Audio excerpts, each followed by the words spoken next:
Pemirsa, Eliezer hari ini menghadapi majelis hakim dan jaksa penuntut umum dengan agenda pemeriksaan terdakwa. Di awal proses tanya jawab, majelis hakim bertanya kepada Eliezer mengapa tidak menolak perintah penembakan.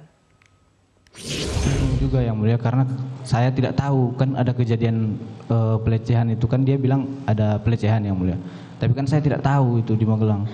Dan pada saat itu kan yang ada di Magelang kan yang untuk anggotanya saya, almarhum sama Bang Riki. Jadi otomatis yang bertanggung jawab di sana ya kami bertiga yang mulia.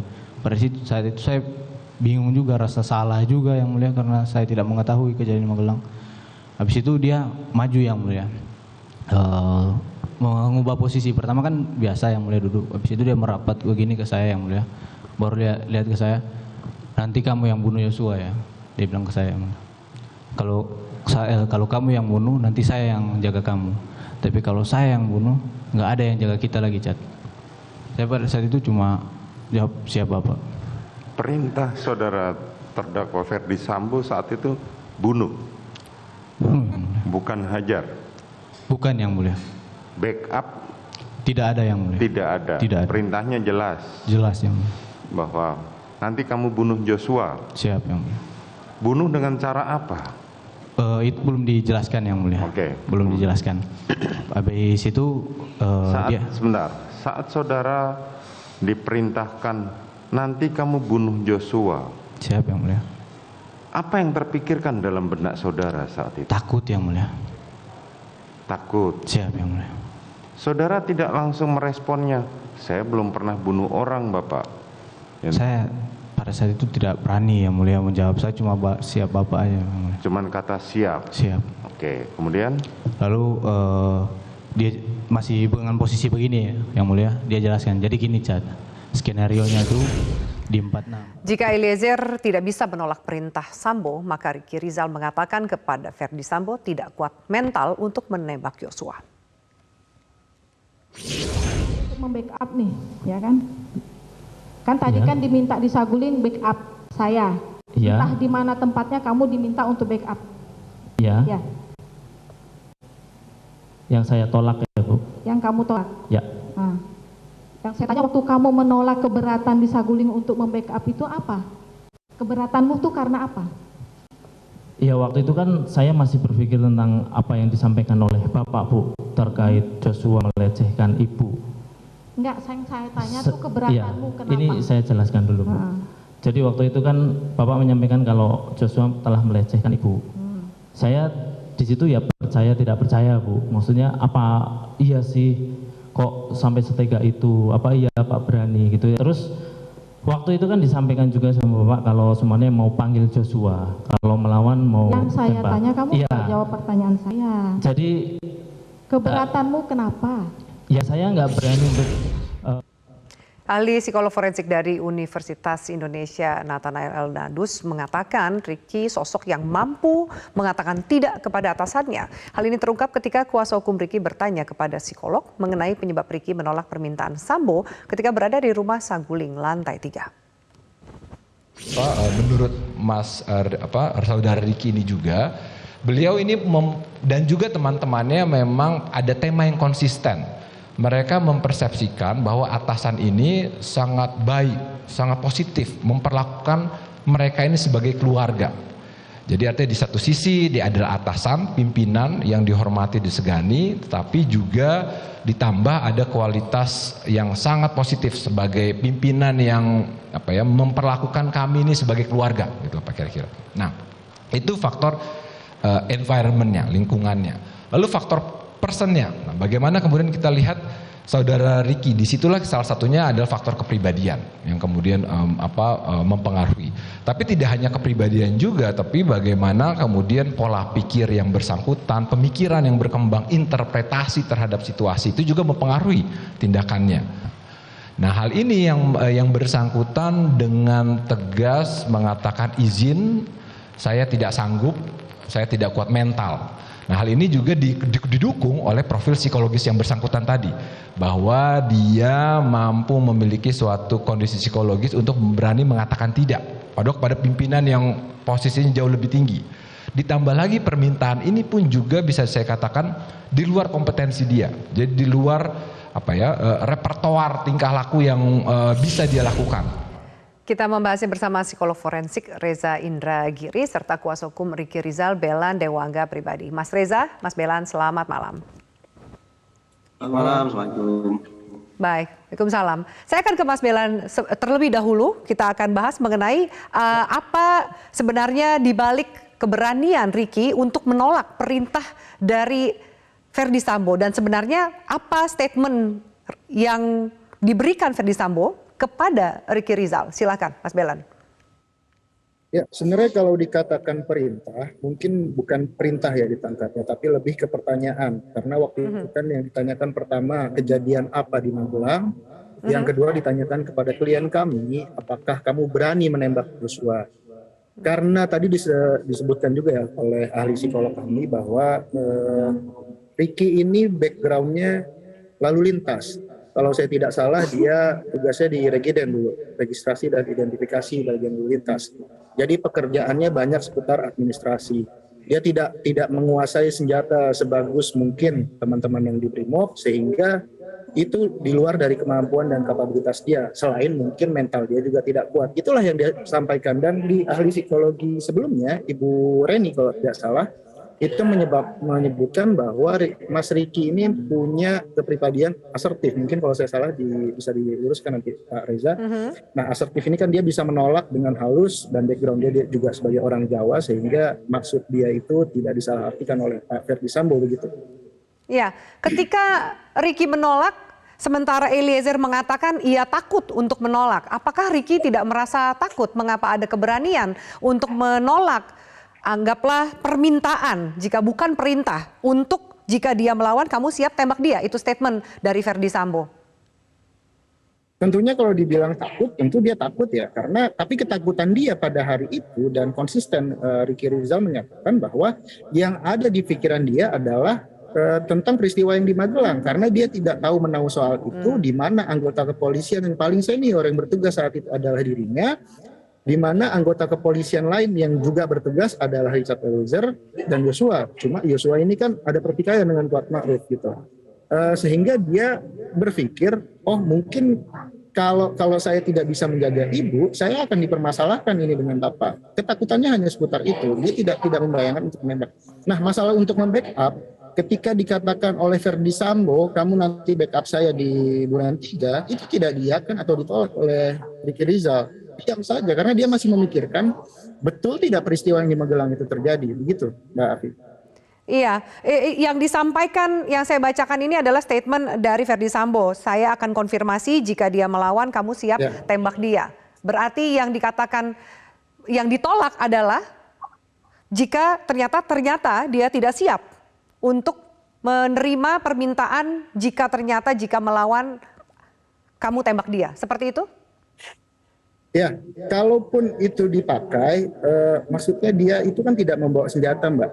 Baik dari Magelang ke Jakarta, kecuali senjata Joshua yang diamankan ya. Dia sendiri tidak memegang senjata, tidak senjata yang melekat pada dirinya. Sehingga menembak dengan apa? Namun kalau dikaitkan dengan pertanyaan itu, jelas dia sudah menolak bahwa saya tidak kuat mental, Pak, kalau harus menembak. Oke. Begitu, baik. Mbak. Baik. Saya akan ke Mas Reza. Mas Reza, dari sejumlah keterangan psikolog maupun psikolog forensik bahwa ada hierarki kekuasaan dan juga karakter Ferdy Sambo yang dianggap sulit sekali untuk menerima kata tidak. Di mana banyak ajudan yang takut untuk menolak permintaan atau perintah dari Ferdy Sambo. Kenapa Ricky berani untuk menolak dan apa yang Anda baca ketika ia mengatakan dia tidak kuat mental untuk melakukannya? Sejatinya awalnya saya menaruh rasa hormat terhadap terdakwa Ricky Rizal ketika dia berani mengambil posisi berseberangan, bertolak belakang dengan arah pertanyaan Ferdy Sambo tentang kesanggupan untuk menembak mendiang Brigadir Yosua. Saya angkat topi tentang keberanian Ricky Rizal. Tetapi ada satu teori yang digunakan oleh ahli psikologi forensik yang justru membuat saya bimbang, yang justru membuat saya gamang dalam memahami kondisi Ricky Rizal sebetulnya seperti apa. Teori yang diangkat oleh ahli saat itu seingat saya adalah high power distance. Lewat teori itu ahli ingin menunjukkan bahwa pola relasi antara Ricky Rizal dengan Ferdy Sambo adalah diwarnai oleh dominansi pihak Verdi Sambo, diwarnai oleh kepatuhan, diwarnai oleh ketaatan, diwarnai oleh ketundukan, diwarnai oleh kesetiaan, loyalitas pada atasan. Dengan penggunaan high power distance theory semacam itu, maka saya bayangkan justru Ricky Rizal tidak akan punya kemampuan, tidak akan punya nyali untuk mengambil sekali lagi posisi berseberangan dengan arah pertanyaan Verdi Sambo. Bahwa kemudian ternyata Ricky Rizal mengklaim bahwa sudah mengatakan saya tidak sanggup, artinya dia mengambil posisi yang berseberangan dengan Verdi Sambo yang notabene adalah atasannya. Ini membuat saya bingung. Apakah saya harus percaya pada teori yang dikemukakan ahli, yaitu high power distance, ataukah saya harus percaya pada klaim Ricky Rizal? Kebingungan saya ini bertambah ketika masuk ke episode berikutnya, yaitu ketika Ricky Rizal kemudian menemui Richard Eliezer. Sebagaimana yang dikatakan atau terungkap di ruang persidangan, bahwa komunikasi yang dilakukan oleh Ricky Rizal terhadap Richard Eliezer adalah memanggil Richard Eliezer dengan cara sedikit berbisik, mendekat ke telinga Richard Eliezer, dan tidak menjelaskan sama sekali tentang adanya narasi tentang penembakan terhadap mendiang Brigadir Yosua. Jadi ketika Ricky Rizal bertemu dengan Richard Eliezer, seolah-olah ada kesan bahwa Ricky Rizal justru ingin menutup-nutupi sesuatu, menghindari sesuatu, tapi sembari pada saat yang sama mencoba tanda petik mengamankan rencana jahat yang sudah dibangun oleh Verdi Sambo. Rencana jahat itulah yang tidak disampaikan oleh Ricky Rizal kepada Richard Eliezer, sampai kemudian Richard Eliezer berada dalam situasi yang kemudian juga tidak bisa dia tolak sama sekali. Nah, dengan alur perilaku sedemikian rupa yang ditampilkan oleh Richard Eliezer, maka sekali lagi, izinkan saya untuk kemudian menjadi gamang. Apakah saya harus percaya terhadap teori yang dikemukakan ahli, ada relasi yang menuntut adanya kepatuhan Ricky Rizal terhadap Verdi Sambo, ataukah saya harus percaya terhadap klaim Ricky Rizal bahwa ada momen tertentu di mana dia punya nyali untuk mengambil posisi berseberangan dengan arah pertanyaan dalam kurung perintah atasannya. Oke, baik. Anda mau menanggapi, Mas Belan, silakan. Ya, saya rasa tidak perlu terlalu bingung, Pak Reza. Jadi kalau masalah loyalitas terhadap perintah-perintah yang positif, tidak sedikit pun diragukan oleh klien kami dan dijalankan dengan sebaik-baiknya. Kecuali yang melawan hukum, itulah yang dilawan oleh klien kami. Sehingga ketika dia disuruh memanggil Richard, dia disuruh menyetir, menyupir, segala macam, itu dia lakukan dengan baik. Bahkan ketika ada konflik di Magelang, dia sebagai orang yang paling senior, polisi paling senior di rumah itu, mencoba untuk mengamankan situasi supaya eskalasinya tidak naik begitu, Pak Abil. Ya, baik. Saya akan kutip tadi statement dari Mas Belan, jika memang mengikuti perintah untuk hal yang positif dilakukan. Tapi kita tahu di ujung tragedi yang terjadi, pembunuhan dari Brigadir Yosua, ada janji dan hadiah, uang serta handphone yang akan diberikan. Salah satunya kepada rekan Anda, Ricky Rizal. Kenapa itu kemudian juga tidak ditolak? Saya minta tanggapannya. Usai jeda, tetaplah bersama kami. Ya, yang menarik adalah Mas Belan, seperti yang saya tanyakan sebelum kita jeda, ketika perintah untuk tembak ditolak oleh Ricky Rizal dan mengatakan tidak kuat mental, namun di ujung tragedi yang terjadi di Duren 3 pembunuhan itu ada janji hadiah yang uang dan handphone yang dijanjikan oleh Verdi Sambo ternyata juga tidak ditolak, namun diterima. Anggaplah tidak ada penolakan dari rekan Anda, Ricky. Mengapa ini berbeda ketika Anda katakan harusnya Ricky juga bisa menolak sesuatu yang salah? Jangan-jangan itu dianggap sebagai sebuah cara Verdi Sambo menutup mulut dari para saksi atau pihak yang ada di situ. Tanggapan Anda? Ya, kondisinya tentu berbeda, Mbak Afi. Ketika dia datang pertama ke lantai 3 itu kan dia masih dalam posisi netral tuh. Dia tidak membayangkan peristiwa itu terjadi. Nah, ketika dikaitkan dengan peristiwa sudah terjadi, dia harus mengikuti skenario, pasti kan secara psikologis pasti berbeda tuh. Bebannya dia untuk menjaga itu lebih besar tentunya. Ketika uang itu kan belum diserahkan, uang itu hanya ditunjukkan oleh Pak Verdi Sambo setelah kejadian kepada Richard, Kuat, dan klien kami, dan diberikan handphone untuk mengganti handphonenya yang lama, karena handphone yang lama mau disingkirkan. Gitu ya.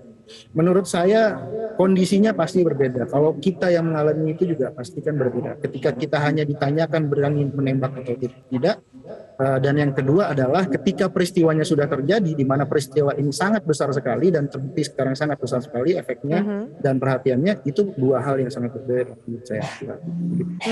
Kenapa tidak ada keberanian Ricky juga untuk menolak? Kalau hadiah itu? Menolak untuk uang dan juga handphone, minimal handphonenya sudah diterima oleh Ricky. Handphonenya sudah diterima, cuma kan kompensasi, bukan kompensasi ya, itu kan menggantikan handphone mereka yang lama. Toh mereka satu persatu menyebutkan bahwa memang biasanya juga ada pemberian handphone atau hadiah-hadiah seperti itu secara reguler. Untuk masalah uang, semuanya kan sudah menyatakan bahwa uang itu belum diterima dan tidak diiyakan juga dan tidak ditolak, tetapi hanya diperlihatkan gitu saja.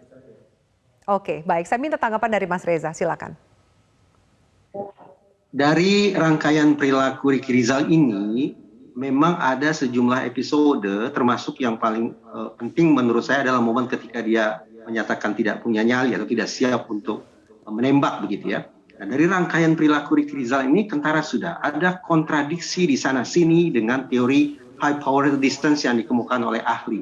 Ini bisa kita anggap sebagai sebuah anomali. Pertanyaannya adalah, apakah anomali itu bisa muncul? Pengecualian itu bisa muncul? Jelas bisa. Tapi pertanyaan itu tidak terjawab secara keilmuan, oleh ahli. Karena ahli kadung berpatokan pada penjelasan bahwa relasi antara Verdi Sambo dan Ricky Rizal bisa dipahami dengan menggunakan high power distance.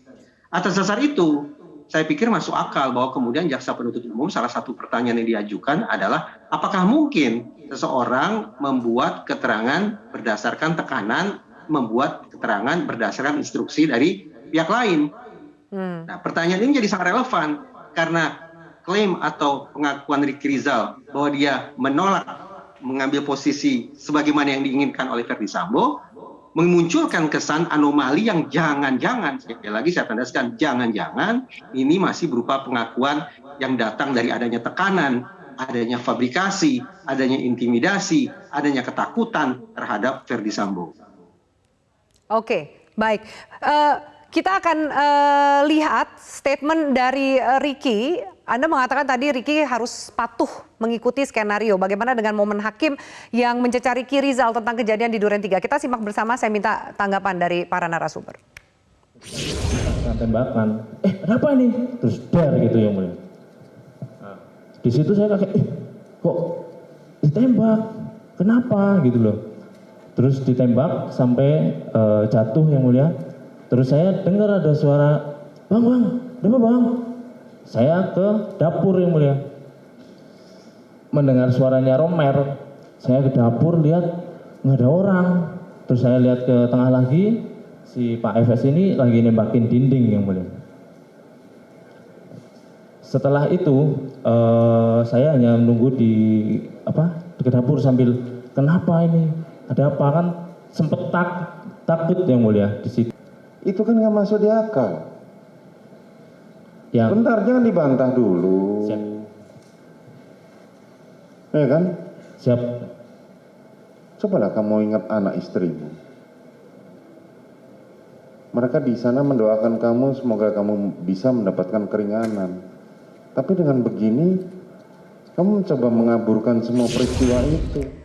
Baik, dengan statement itu saya ke Mas Belan. Mengapa kemudian ketika Ricky Rizal mampu menolak permintaan soal jika dia melawan kamu siap tembak dia dari Verdi Sambo dan mengatakan tidak karena tidak kuat mental. Namun kenapa saat kejadian Ricky Rizal yang bisa dikatakan mengetahui ada kemungkinan itu terjadi tidak mencegah peristiwa penembakan? Saya minta tanggapan Anda. Ya, kalau untuk mencegah Mbak, ya kan tadi di tayangan awal itu disebutkan tuh oleh Ricky Rizal bahwa dirinya hanya berpikir peristiwa Magelang itu apakah terjadi atau tidak, sehingga ketika memanggil Richard Eliezer itu yang dipikirkan adalah mungkin Richard ini akan ditanyakan hal yang sama dengan saya, yaitu tentang peristiwa di Magelang.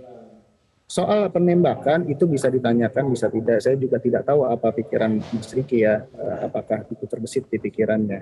Begitu. Jadi kalau hanya untuk memanggil, bagi saya itu bukan peristiwa melawan hukum. Apa yang diperintahkan Pak FS untuk memanggil Richard itu adalah hal yang biasa dari atasan kepada ajudannya. Beda kalau perintahnya waktu itu, kamu panggil Richard coba nanti kamu kasih tahu. Nanti saya akan suruh tembak si Joshua, itu kan dua hal yang berbeda. Oke, baik. Saya minta tanggapan Mas Reza, silakan. Ya.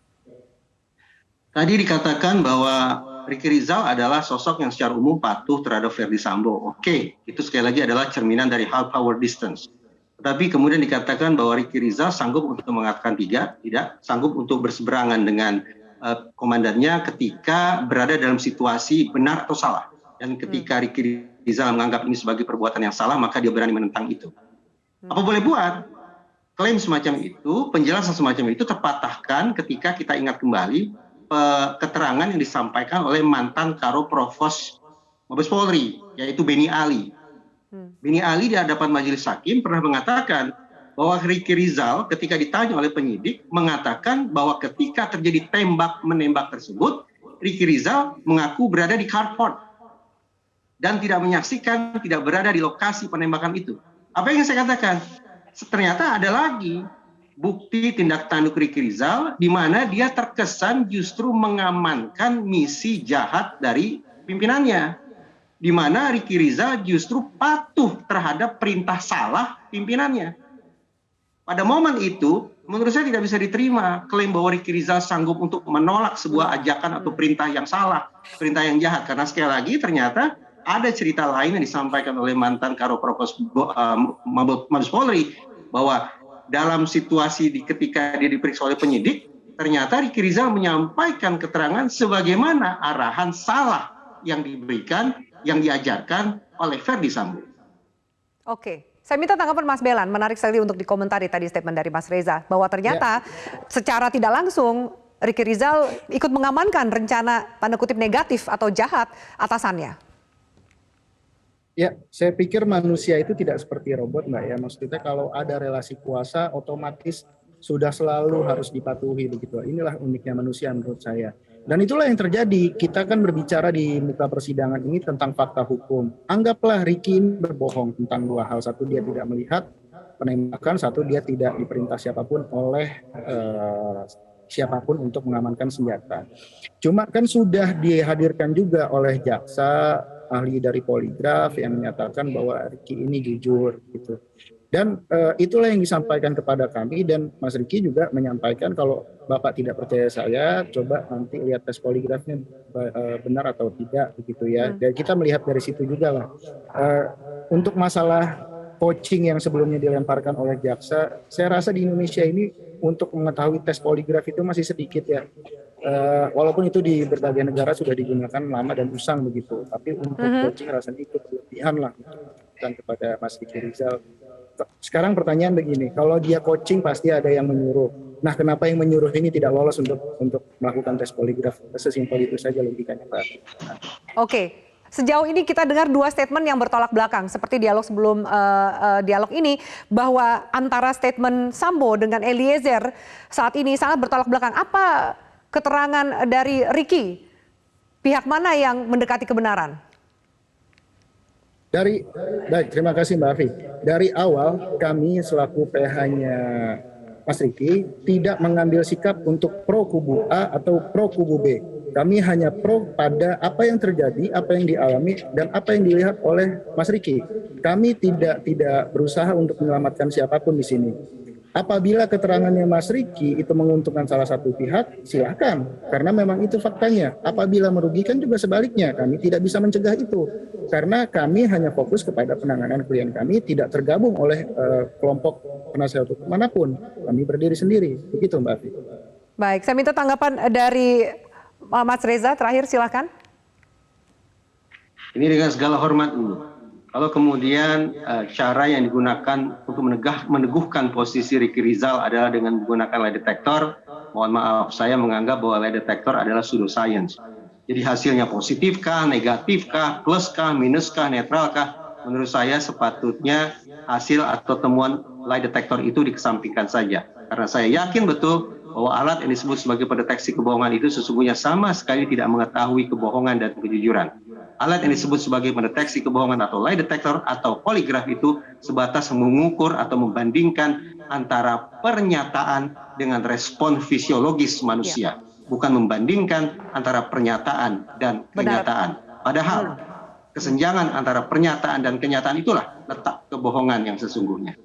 Oke, baik. Terima kasih Mas Reza, Mas Wenal, terima kasih untuk waktunya. Kita akan lihat bagaimana nanti perkembangan terbaru proses persidangan ini. Mas Belan, Mas Reza, terima kasih untuk waktu Anda di Prime Time News.